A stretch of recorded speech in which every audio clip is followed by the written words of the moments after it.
Hi everyone and welcome back to the F1 Forum, and in today's episode we'll be doing a bit of a season preview with the 2016 Formula 1 season kicking off at the Albert Park circuit in Melbourne, Australia tomorrow at the time of recording. So we're going to start off this episode with a bit of a power rankings section. So I'm going to be ranking each of the teams from 11 to 1 depending on how well they did in pre-season testing and where I think they're at the moment. Obviously some of these teams could be in different positions or tied for a certain position, but I had to put them in an order, and this is just my opinion and my views depending on what I've seen from pre-season testing and what the general consensus is from other F1 YouTubers that talked about this, as well as putting my views and my opinions out there. So let's have a look and see what the list is. Number 11.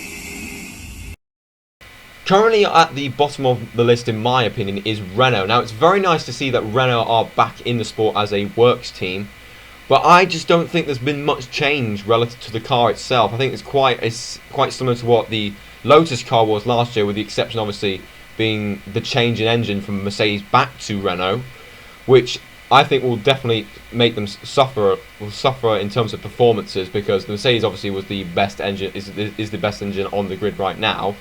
And Renault have had some catching up to do. So we'll have to see if they've surprised us with their power unit, but it wouldn't surprise me if they're fighting near the bottom. And in fact, Renault have even stated that it may be a challenge for them to get back up there, back up to the front of the grid.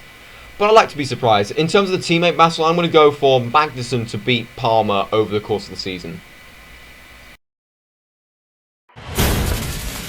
Number 10.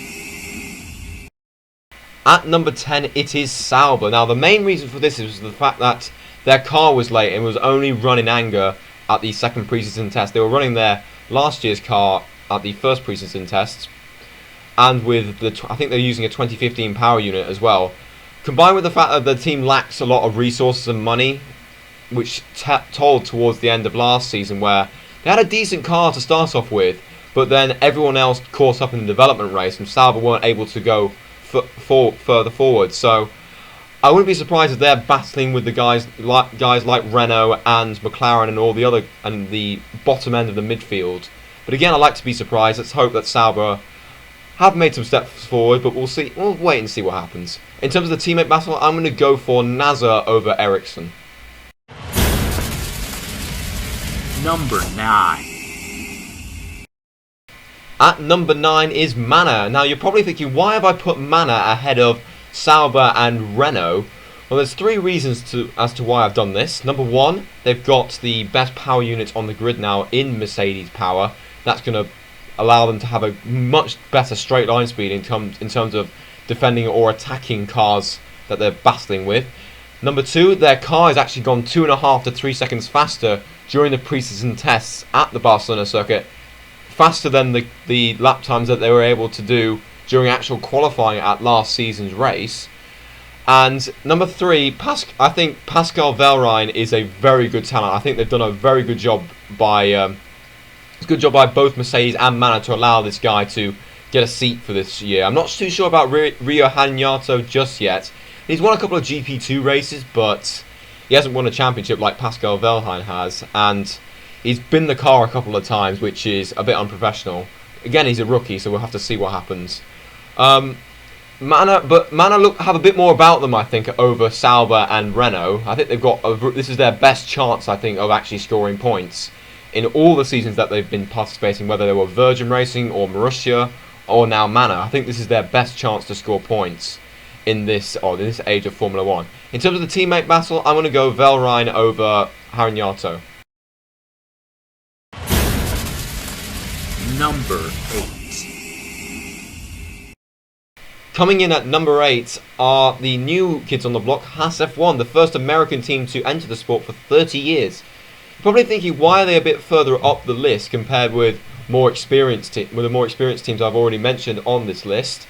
Well, I think that's because, and yes, they had some problems in pre-season testing with the front wing failure on the first day and a couple of software and technical glitches, but they've got money behind them, and they've got Ferrari backing along with the power, and also they've been using Ferrari's wind tunnel as part of their car development prior to the pre-season tests, which were probably beneficial. And also, the fact they've got money, Gene Haas is willing to spend 100 million just to be okay competitiveness, not to be at the front straight away. So this could be a very similar story to how Red Bull rose up through the ranks when they joined the sport.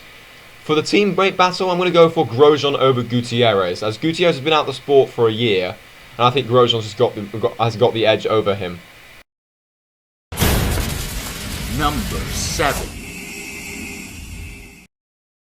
At number 7, we have McLaren. Now, they are not lower on this list, primarily because Honda has seemed to have got their act together when it comes to the reliability of the power units. They've managed to get a decent amount of testing in this time around, unlike last year, and where they were plagued with reliability issues.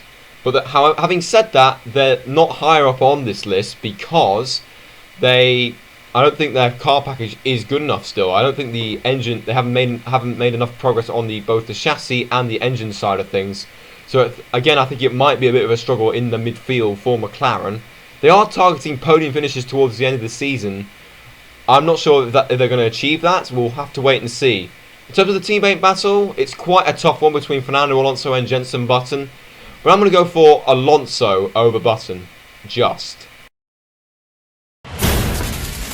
Number 6. At number 6 is Red Bull.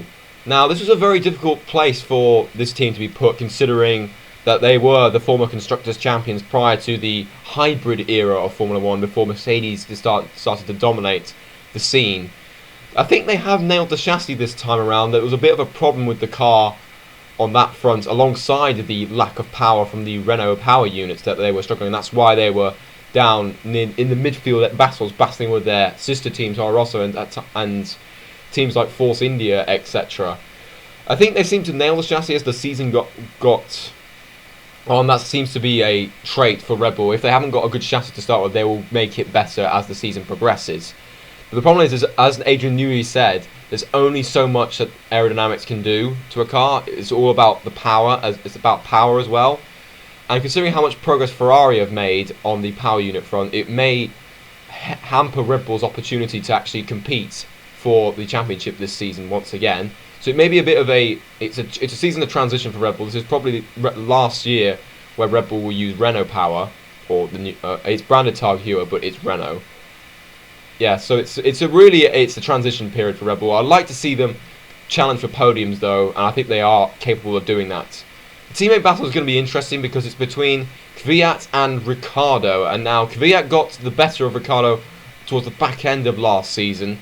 But I think I'm going to go for Ricciardo to beat Kvyat and just get one back on his teammate after losing out to him last season. Number 5.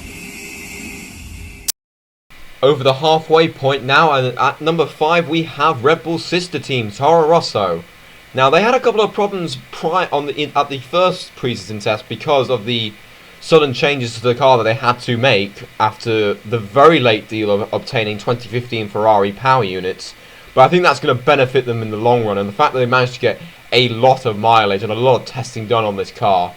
Both Sainz and Verstappen were clocking up the laps, very similar to how Mercedes were. It's going to be very interesting to see. This is possibly Toro Rosso's best chance to crack the top 5 in the Constructors' Championship. It would be the first time that Toro Rosso would finish ahead of Red Bull. Possibly the first time that Toro Rosso finished ahead of Red Bull since the 2008 season when they had Sebastian Vettel driving for them. Once again, the teammate battle is going to be very tight between Verstappen and Carlos Sainz. It's really, really close. Verstappen managed to beat Sainz over the course of the year, but that was because of reliability problems for Sainz. So I'm still going to go for Verstappen, but it's going to be closer than what we had last year.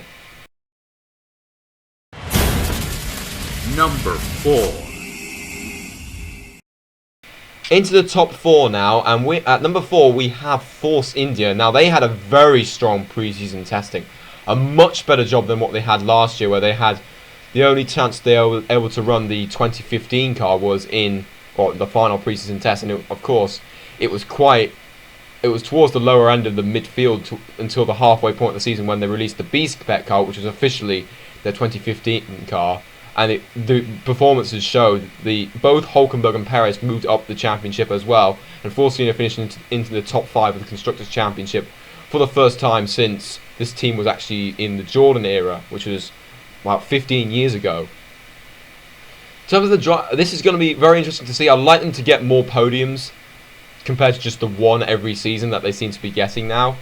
But I'd love to see them. They're a really likeable team, and they've got some very talented drivers in Perez and Hulkenberg.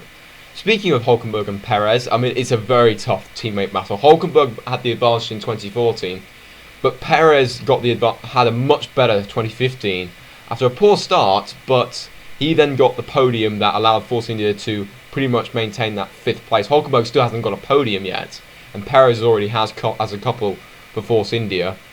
So I'm going to go for Hulkenberg just. Number 3. In 3rd place on this list are Williams. Now, once again, they didn't really show their hand in pre-season testing like last season, but I think they're going to be up there. They're going to be they're quietly confident, I think, and apparently they have said that they think they're closer to Ferrari than what the other teams are closer to them. So it may be another season of limbo, but if they've closed the gap on Ferrari and Ferrari have closed the gap on Mercedes, then Williams couldn't have a shot at a race victory, possibly in 2016, the first time in the hybrid era after 4 seasons without one. It would be nice to see either Massa or Bottas pick up the victory. They've got a very talented driver lineup, the experience and also the young talent in Bottas. I mean, Bottas could be on his way out depending on what happens in the silly season, mid-season, when it comes to driver changes. But we'll see what happens on that front. I'm hoping that Williams can challenge for race wins. That would be very nice for the sport in general, the fact that we have more than 3 winners than what we've had the past couple of years. The teammate battle, I'm going to go for Bottas over Massa. Number 2. At number 2, we have the runners-up from the Constructors' Championship last season, Ferrari.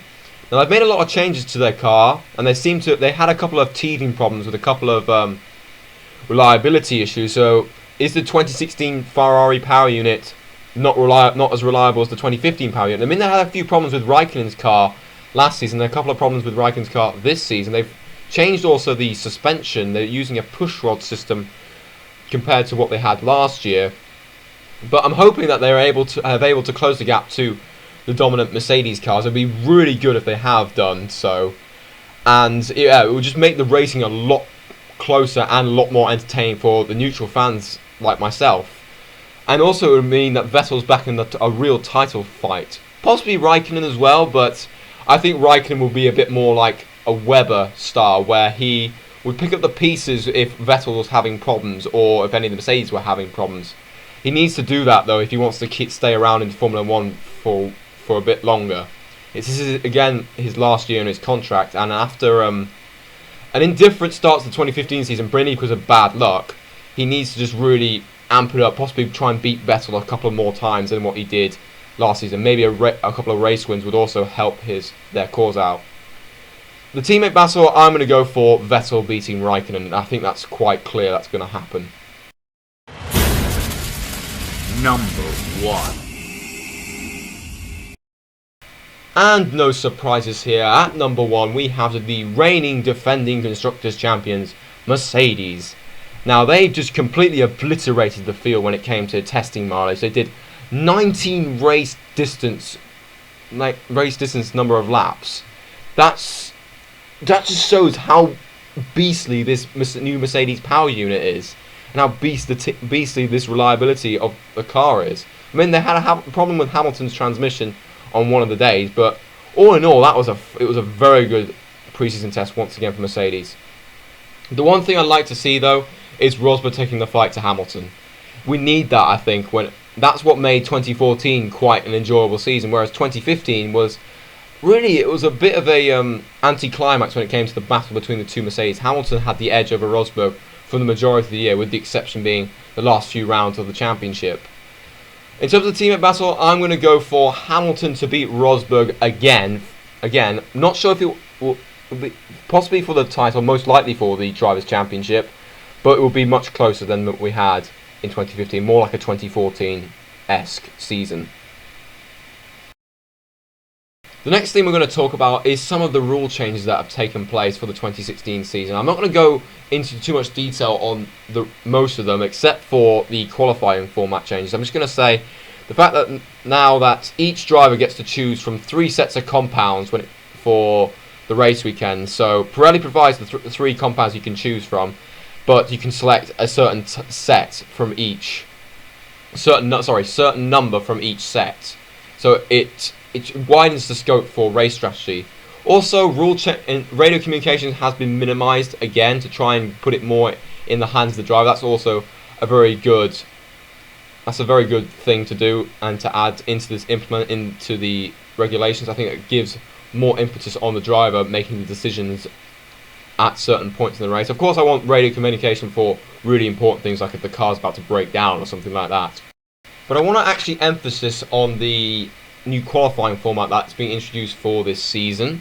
Here is what the actual qualifying rules state. So I'm just going to take you through what's actually happened. So we have a Q1 which lasts for 16 minutes, and after 7 minutes of this, the slowest driver in the session is eliminated. And the process continues, repeats every 90 seconds until the time hits 0, and then we only have 15 cars remaining. We then do the same for Q2, but after 6 minutes, the slowest driver is eliminated, and then 90 seconds after that, the slowest drivers are subsequently eliminated, which leaves only 8 drivers left for Q3, and the phase will increase from 10 to 14 minutes in length, but the drivers with the slowest time will be eliminated after 5 minutes, with then 1 more eliminated after every 90 seconds. So, if you guys have ever played Grand Theft Auto 5 races with this timer where the slowest driver or the last driver explodes after 90 seconds or after a certain given amount of time, it's a bit like that, except for without the explosions where the last driver dies. It's just an elimination from the session itself, and that determines your grid position for the race. I think it's gonna be really interesting and to see how the teams will cope with this. There are going to be some clangers, I think, from some of the teams that try and do something clever, or they completely mess it up. They possibly will mix up the grids a little bit, and that would make it a much more interesting situation for the racers. Speaking of races, let's talk about the first race of the season. That is the Australian Grand Prix taking place at Albert Park, as I've already mentioned earlier on in the video. This is what the circuit looks like. It's a very standard. It's a street-based circuit where it's closed off around Albert Park. We've got a massive lake in the middle, and the overall structure of the circuit, there's a lot of high-speed corners, a lot of straights, a couple of slow-speed corners, so you do need a bit of downforce to cope with those, but primarily it is a power track, so expect guys like the Mercedes and the Ferraris to be at the front, even Williams to some extent as well. Expect Lewis Hamilton as well to do well at this race, because he's always gone well around here. He's only finished or qualified outside the top 4 on 2 occasions. Those were really adverse circumstances back in 2009 and in 2010. But also, I'd expect Rosberg and Vettel to be up there. They are his closest challengers. So that is the end of my season preview. I know it's a longer video than what we've had in the other F1 forum episodes, but there was so much to get through with the power rankings I wanted to do, and also the new rules that we've got in place, particularly the qualifying system. But I'd like to hear what you think of what you think the order is when it comes to the teams, and who do you think will win the Australian Grand Prix? In fact, if you're really confident, who do you think will be on the podium or make up the top 3 actually? If you did enjoy this video, please like, comment and subscribe, and I will see you for the next episode, which will most likely be a review of the Australian Grand Prix and an update on the power rankings based off what happened. Until then, see you later.